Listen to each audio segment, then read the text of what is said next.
High বন্ধুরা, আমি আজকে একটা মাছ রান্না করবো। মাছ নিয়ে নিয়েছি, আলুগুলো ভেজে নিয়েছি, একটু মশলা ভেজে নিয়েছি, আর এখানে নিয়েছি আপনার লঙ্কা, ধনে, লঙ্কা, হলুদ। এবার ফোড়নটাকে দিয়ে দিলাম।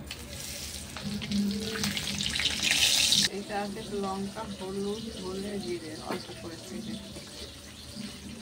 এটা মাছটা ভাজা হচ্ছে। এই দেখুন কত তেল রয়েছে। এইবার মশলাটা দিয়ে দিলাম। আমার মশলা কষা হয়ে গেছে, এবার আমি জল দিয়ে দিচ্ছি, আলুগুলো দিয়ে দিচ্ছি। এই দেখুন একটু ভাজা মশলা দিয়ে দিচ্ছি, তেলে ভেজে জিরে, ধনে, গরম মশলা ভেজে, লঙ্কা।